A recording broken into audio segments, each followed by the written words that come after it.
What's up, everyone? Welcome back to the How to Vegan podcast. I'm so super glad you're tuning in on this beautiful, lovely day. My name is Kristen. I'm the host of this podcast, and I'm also the founder of the group How to Vegan on Facebook. And in today's episode, we are going to be talking all about cheese. Yes, that stuff that people just cannot seem to get enough of. The main reason most people say they could never, ever go vegan, including me. I said that out loud to an actual vegan like a month before I went vegan because of cheese. So yeah, that stuff. I wanted to dedicate an entire episode to this topic because it's just that big of a deal. It holds so many people back from experiencing the amazingness of the vegan life. So I just wanted to dive deep into all things cheese, both the dairy and the non-dairy kinds. And today you're going to learn just a shit ton about cheese, like what it is, how it affects your body, other harmful effects it has that you might not even be aware of that aren't on your body, some tips on how to give up dairy cheese, and some really awesome alternatives to keep your taste buds and your little belly happy. You honestly do not have to give up cheese. Bottom line, you don't have to give up cheese. You just have to keep an open mind and take all of this information in and start enjoying healthier, more environmentally friendly versions of your old favorites. Seriously, they make all kinds of vegan cheese nowadays. There's blue and brie and halloumi and mozzarella and all of it, and it's getting better and better and better. So I could go on and on. The vegan cheese now is amazing. We'll talk more about that later. And like I said, it's just getting better. I've been vegan for 6 years now. The vegan cheese has come a long way. So I'm excited to kind of dive into this episode and share with you guys my knowledge on cheese and all of that stuff. So yeah, let's just get right into it because this is going to be awesome. Just a little trigger warning and a content warning. There will be discussion involving the word rape in this episode. So what is cheese anyway? A lot of people don't even really know what they're eating. They might not be aware of what they're eating. In a very basic way, cheese is a food derived from milk that is produced in a wide range of flavors, textures, and forms by the coagulation of the milk protein casein. I thought my cat was chewing on something. I should make sure he's not. He likes to chew on cords. So it comprises, it's made of proteins and fat from milk, usually the milk of cows, but sometimes buffaloes, goats, or sheep too. And during the production, the milk is usually acidified, and then the enzyme rennet is added, which causes coagulation in the cheese, which is that nice firm cheese that you know. And then the solids are separated and then they're pressed into the final form. So that's actually how cheese is made, in case you weren't aware, because some people just might be like, I don't know what I'm eating, I just like it. So milk-based cheeses have stomach lining in them. That's the rennet. That's what this enzyme rennet is. It's stomach lining. And that helps with the coagulation process, which is really gross if you think about it. You're like, why am I eating something that's already passing through stomach enzymes of another animal? But you know what? That's what people do.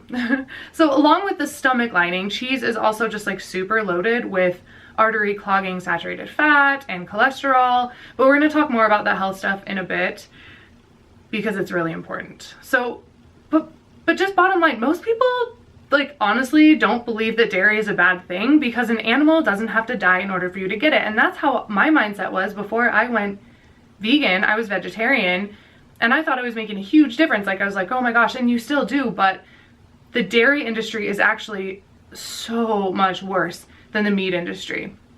And once that truth was realized and once my eyes were opened up to it, it's really hard to unsee. So the truth is that an animal does have to die. In fact, many animals have to die for the slice of a little cheese on your sandwich or a little splash of milk in your coffee or however you enjoy your dairy. But in fact, and honestly, to be quite blunt, if you really care about animal rights, the first thing you must eliminate from your diet are eggs and dairy, because those industries are extremely cruel and completely awful. So if you're a feminist, like I consider myself to be, then dairy should really, really, really, really hit home for you. So if you consider yourself a feminist, whether you're male or female or whatever gender you are, if you associate with feminism at all, then you should really, this should really be like hitting home with you when I kind of talk about what happens on these dairy farms. So dairy is a business that profits off of the exploitation of the female reproductive system. Literally making money off of the female reproductive system. The entire life of a dairy cow is literally a never-ending nightmarish cycle of depression and torture and abuse and suffering and rape. Yes, I literally said the word rape. And I think I keep saying the word literally. Yes, rape. Many people believe that cows just naturally produce a bunch of milk and that their udders would explode if we didn't milk them and that we're doing them like a favor. And to these like uninformed people, to these people who aren't aware yet, which again, I was not until I was exposed to this myself, we're actually doing them a favor. A lot of people think that, but this however could not be further from the truth. So cows, in order to produce milk, must give birth. Just like humans. I don't make milk out of my boobies unless I have a baby that I made in my body. That's just how it works. So in order for them to give birth, they have to be pregnant, and in the dairy industry, this is called artificial insemination. It's awful. You guys, cows are restrained in this little, it's not little, a device. Monkey. You guys. If you're watching this unedited version on YouTube, then this is all the stuff you get to see is my cat loves chewing on cords, and if I don't spray him with water, he will like destroy my top quality like light and camera and tripod and microphone cord and all that stuff. So that's what I have to do that for. Anyway, okay, back to the episode.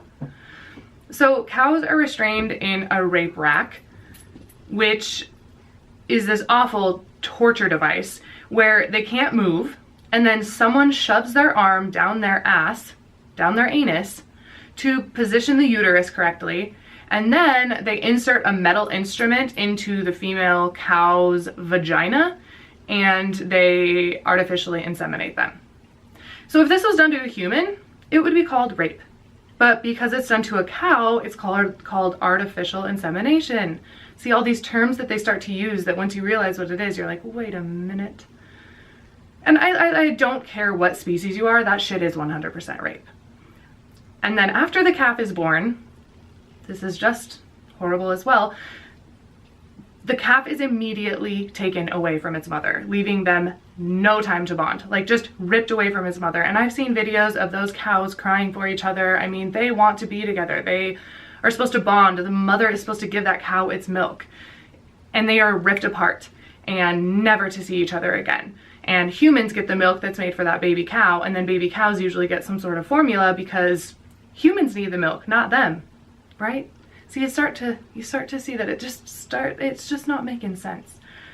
So by consuming cheese, you really are supporting these awful practices as well as the production of veal, because veal calves are male calves who are not needed in the dairy industry. What do male calves do in the dairy industry? Nothing, because they can't produce milk. So they're sold to veal farms and they're slaughtered after only a few months old.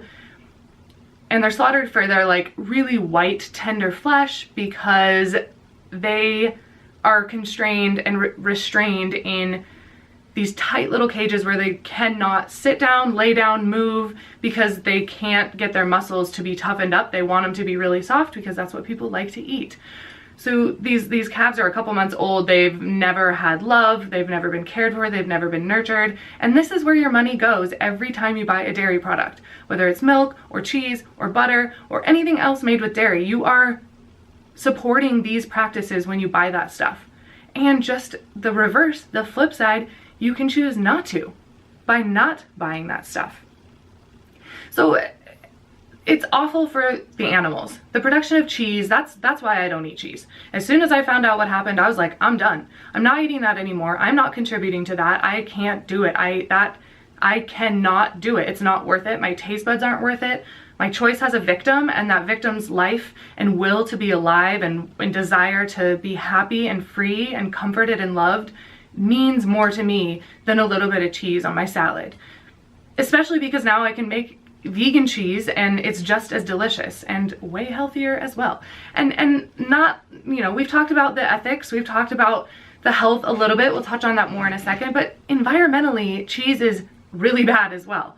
Cheese really wound up high on the list for greenhouse gas emissions because it takes a lot of milk to make a little bit of cheese.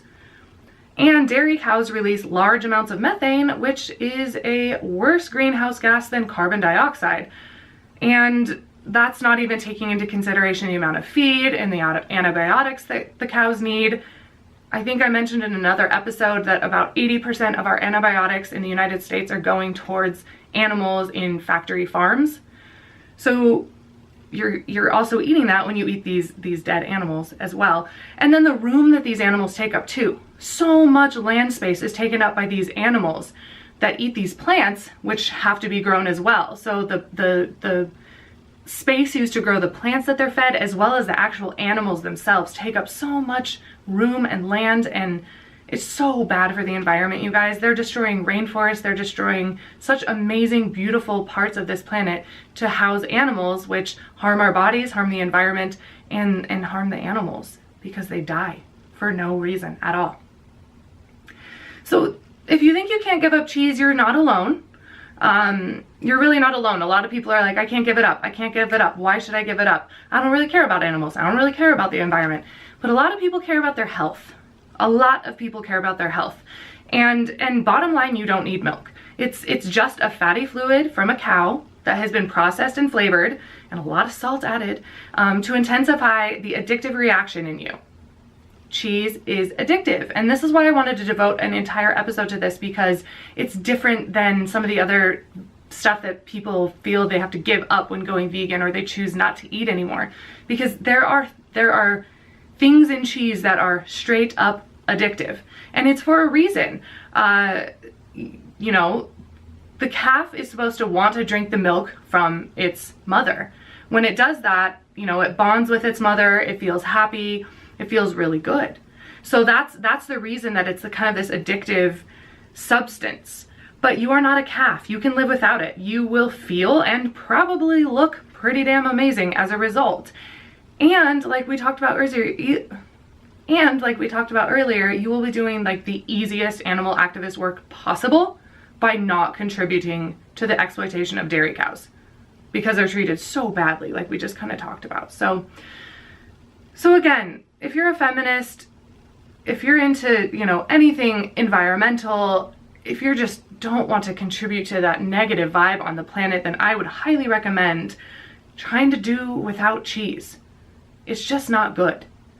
And another thing that like feminists need to kind of be aware of is that, yeah, okay, milk is not only obtained by raping a female cow and then stealing and murdering her offspring, and then using and abusing and exploiting her body, because usually after a couple of years they're not good anymore and they just get killed, and that's usually the meat that's like the ground beef in your hamburgers, because it doesn't have to be top quality, which is really gross and quite sad.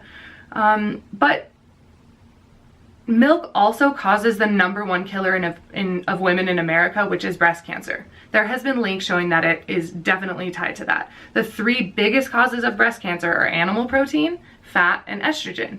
And all 3 of those things are found in dairy products. And a very big link to cancer in general is a protein in milk called casein. And if you've watched Forks Over Knives, or you've done any documentary watching or research of your own, you've probably stumbled across this word casein. That's the protein in milk. It's called casein. And that's what I was talking about, creates that feeling of bliss in the baby calf, so it continues to drink its mother's milk so that it can grow into this giant, massive animal, because that's what the milk was intended for. Was for a calf, not a human being. No other species does this, you guys. No other species goes to another animal, tortures it, takes something that isn't even for itself, and then like drinks it, which makes it sick. It's so weird, you guys. It's weird because it's been like socially ingrained in us. It's been a myth that we've been told that we have to have dairy to have calcium. And I talked about this in some other episodes, that this is just not true. It's a myth that you've been fed by people trying to make money. And if you can keep an open mind and try to look at the other side of things, you are gonna have your mind opened up to a big old surprising world, which is good because knowledge is power. I say that all the time. Knowledge is power. So this casein, it causes that feeling of amazingness in the baby calf. So they want the milk. So they're like addicted to it because they need it. But when casein is ingested by humans, it turns into casomorphins. Does the word morphin sound familiar? So casomorphins are casein-derived morphine-like compounds, and they can attach to the same brain receptors that heroin and other narcotics attach to. So they can attach to those same receptors and kind of give you that same feeling. And they act as like a low dose of morphine as well. So in other words, dairy protein has opiate molecules built right into it by design so that the calf wants to drink the milk, but humans don't need it. But that right there is why that shit is so addictive. And people are like, I can't give up cheese. I don't get it. I just can't do it. And that's why. There is reason, there's science behind why you cannot give up this addictive substance. But once you realize it, once you kind of are aware of what cheese does to your body, as well as the environment and to the living beings that it comes from, it starts to just seem not as appealing, and you can kind of work through that addictive craving period pretty easy. So along with protein, fat, and sugar, it really does contain opiates. And like I said, it rewards the baby for nursing. Opiates have a calming effect. They cause the brain to release dopamine, leading to a sense of reward and pleasure. And who doesn't want reward and pleasure and calming effects? Not only does it taste good to people, but it gives them that sense of awesomeness. And that's why it's addictive, and that's why people literally feel that they cannot give it up. But guess what? You do not have to give up cheese. You just have to learn about, just have to learn new ways to think about cheese, and maybe even learn how to bake it on your own, or buy some at the store if that's more your style. And we'll talk about some alternatives in just a minute, but some tips for giving up dairy cheese first, because I promised y'all some tips, and I think that these tips are really helpful. And if you keep them in mind and you have a strong enough desire to want to quit eating dairy cheese, then these tips will be helpful for you. So the number one tip that I have for you is to get dairy cheese out of your house. As soon as you decide to do this, just be like, I'm gonna get this out of your house, because like I said, it's addictive as shit. So if you see it, you're gonna want it. So just get it out of your house. If you have other people in your house that are enjoying this, try to have a separate area in their fridge and let them do their own thing, but try to keep it out of your sight, out of sight, out of mind. That's what I have to do with chocolate, or else I'll eat 48 chocolate bars at one time. So that's the first tip. Number two is give yourself at least 30 days without it. 30 days is about the amount of time for the chemicals to leave your body and those cravings to kind of subside. So about 30 days into it, can take less for some people, more for others, is about how long, 30 days in, and then you should start to not even really be wanting it anymore. Again, it's different for everybody. Everybody's different. So keep that in mind throughout all of this stuff that I'm talking about. But about 30 days. So if you make it 30 days, you can make it. You can make it. Number three is to keep your why in mind. And this is the biggest tip for me. A mother having her baby ripped away from her and all of the torture that goes into the creation just isn't worth that bite of cheese. At least it isn't for me. It just isn't. And I hope it isn't for you. So keep your why in mind. Maybe you're a huge environmental activist and you're just now being, aware of the awful, harmful effects of the dairy industry. Maybe that's your why. Maybe your, mother was just diagnosed with breast cancer and you've stumbled across some information saying that cheese and dairy can be linked to that, animal protein can be linked to that, and you're really wanting to kind of change things around. Whatever your reason is, keep that in mind. And that's what I did. Anytime I'd be like, oh, that feta looks good, I want that on my salad, or oh, that pizza, I could just have a bite. I just would keep my why in mind and keep remembering that that's why I'm doing this, and that it's important to me, because it really matters. Tip number 4 is to watch videos of dairy cows on factory farms. Not fun for me. I don't ever want to do that. But if you're needing some motivation, do that. Watch, a good one is called Dairy is Scary. I'll leave links for this stuff. Anything I mention, I always leave in the show notes for this episode. So Dairy is Scary is a good one. That one's on YouTube's. Earthlings on Netflix. That one is also, I've never watched a second of it, but it's apparently all about what happens in factory farms, and apparently it is very powerful and makes people not want to consume that stuff anymore, which is great because we don't want people to consume that stuff anymore. So watching videos of dairy cows on factory farms might just blow your mind, and that right there, those images are burned into my brain. Okay, I had to turn the camera back on and back off because my camera does that. So anyway, watch videos of dairy cows on factory farms. Getting that ingrained in your head might just be the trick for you. So tip number 5, try making your own alternatives at home. There are so many different kinds of cheeses that you can make at home. You can make literally everything. So I'll leave some links to some of my favorites and things that like look really good. I might not have tried all of them, but if you want to try doing that at home, you can make some amazing stuff that melts and stretches and is ooey and gooey and delicious and just so good. Like the homemade cheese people make blows me away. So I'll leave some links below if you guys are interested in cooking stuff at home and trying out new stuff like that, because get in the kitchen. Why not? And then tip number 6 is to find some store-bought cheeses that you like. So if you don't want to make your own, or if you want to try some store-bought cheeses instead, then try finding some store-bought cheeses that you like. And this might take some trial and error. It took me a hot minute to find some. When I first went vegan 6 years ago, the vegan cheese was real gross. Like, it was so bad. It tasted just like feet and oil. I think like I think they had a kind, like Daya had a kind like feet and oil pizza topping. It was gross. Bottom line, like nasty. But some of my favorite store-bought cheese brands, they have come a long way. Probably my favorite at this moment would have to be Follow Your Heart. That one melts really good. It's really good on sandwiches. Mississippi Vegan has an amazing mac and cheese recipe that uses a bunch of Follow Your Heart, like $25 to $30 of Follow Your Heart products, but it is so good. I made it for Thanksgiving, like our Friendsgiving, and it was so good. So Follow Your Heart, I really like that brand of cheese. Miyoko's is also really good. Their mozzarella is good if it is sliced up and put on pizza and melted. It's a little oily, just a heads up. A lot of this cheese can kind of get oily, but I really like Miyoko's, and they have some online stuff that you can order that just looks amazing that I still haven't tried. Chao is another brand. Their slices are really, really good on sandwiches. Treeline and Kitehill are kind of like dippable, spreadable cheeses. So if you're looking to like bring something to a party for, you know, like bring a vegan cheese plate, we did that a couple months ago and people were blown away. We just got a few kinds of vegan cheese and some grapes and crackers and olives and that kind of stuff. Those two brands are really, really good for kind of like dippable, spreadable cheese. And then for pizza, like honestly, our favorite right now is the Trader Joe's mozzarella shreds. And I know a lot of people don't like them because they get kind of oily, but we don't put a lot on there, and they just kind of they spread out really well, and they stretch and they melt, and they get that kind of brown, bubbly, crispy on top that we really like. So try that if you haven't yet. You might not like it, but again, like just try these out. Everyone's taste buds are different. So those are some of my favorite. There are other brands that either I don't like or I haven't tried, but those are some of my favorites that I wanted to share with you.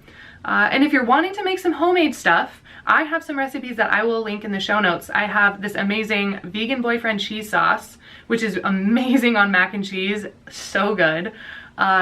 You can even make your own fermented cheese at home out of almonds and cashews and pine nuts and macadamia nut cheeses that you like let sit out on the counter and ferment. And some of them you add probiotic capsules, the insides of probiotic capsules to them.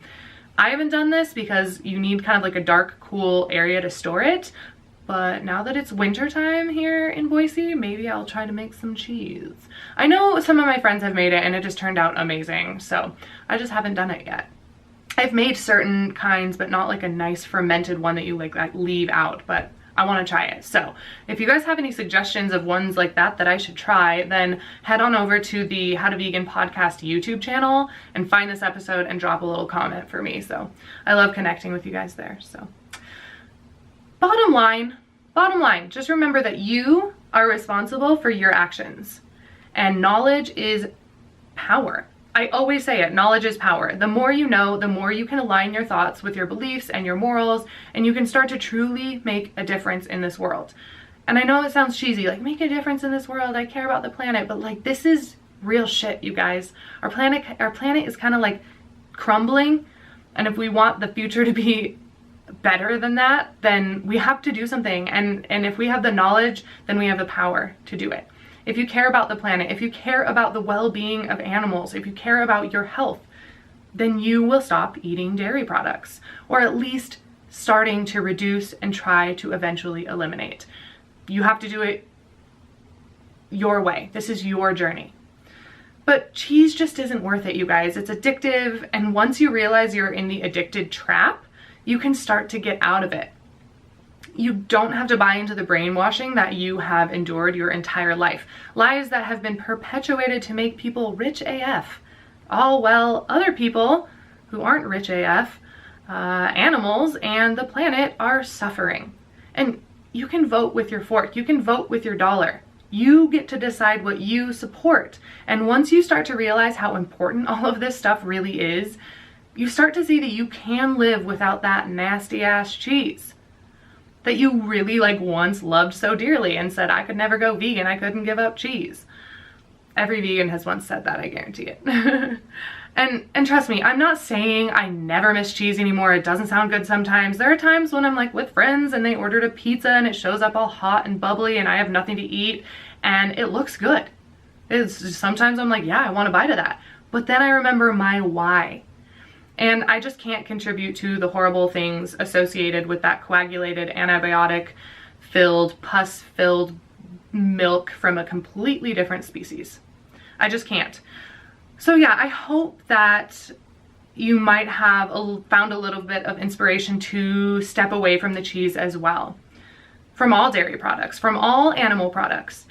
It might sound a bit rough at first, like totally overwhelming and confusing, and I get it, but it's 150% worth it. Hashtag promise. So I hope you liked this episode. I hope you found it helpful and hopefully inspiring. If you haven't yet, make sure to hop on over to iTunes to leave a review and a rating. I super appreciate it. It helps pop that podcast up so more people see it and I can spread that vegan love even further and wider and farther than I am now, which is my goal. So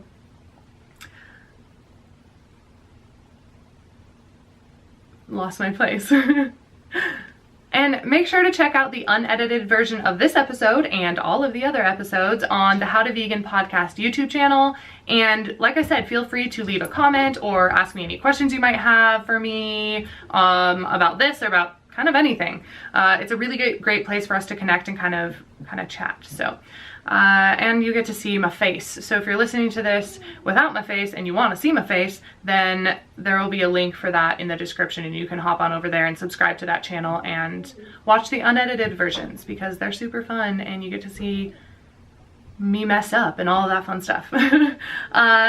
And you can also find my main channel, my main YouTube channel, by searching Kristen Emily on YouTube. I've got an Instagram, a Facebook business page. Like I said, you should totally join my How to Vegan Facebook group if you are not a part of that yet. There are over 73,000 members in there. 73,000 members, you guys. It's such an amazing community. So supportive and loving and awesome. So if you're wanting to give up cheese and you're wanting to go vegan, join that group. It's such a good place to ask questions and find recipes and just connect with other like-minded individuals. So you can also find me on my website, KristenEmily.com. I've got all my recipes and podcast episodes there and stuff. So hop on over to KristenEmily.com if you haven't checked my website out yet. Thanks again for listening. Y'all are seriously the best. I will just catch you in the next episode of the How to Vegan Podcast. Peace out.